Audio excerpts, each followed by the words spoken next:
Louisville, Key. 2 police officers were shot Wednesday night, as emotions ran high and protesters took to the streets following a day that brought angry response to a prosecutor's decision to charge only one of the officers involved in the Breonna Taylor shooting.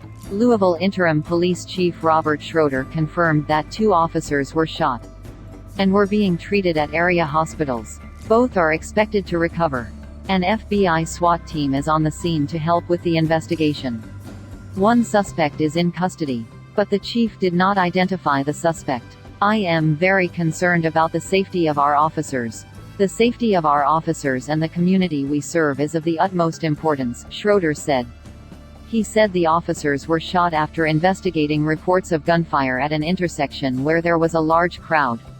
Across the nation, other protests brought scores of people, but no other violence was reported as of 10 p.m. ET. President Trump said he was praying for the injured officers.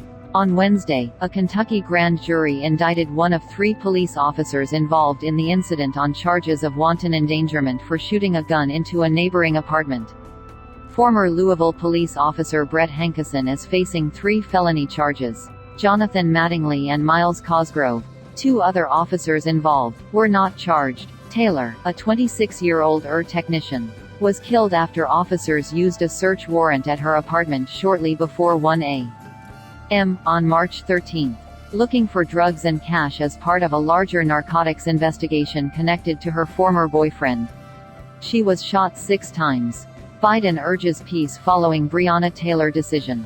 Democratic presidential nominee Joe Biden said, "Americans must continue to speak Breonna Taylor's name, following the decision by a Louisville, Kentucky grand jury not to indict any of the police officers on homicide charges involved in her March 13 shooting death.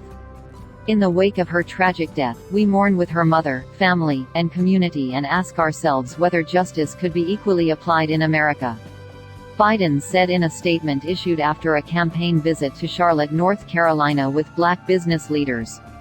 "I know for so many people today's decision does not answer that call." Biden urged protesters to be peaceful and patient as they await the results of an ongoing federal investigation. Earlier, he told reporters that violent protests threatened to sully Taylor's memory. At the White House, President Donald Trump did not directly address the grand jury's decision, but instead quoted Kentucky Attorney General Daniel Cameron's statement that justice does not fit the mold of public opinion, and that justice sought by violence is not justice but revenge. Thank you for watching the News on 60's YouTube channel. Leave your comment below the video. Thank you and see you next news.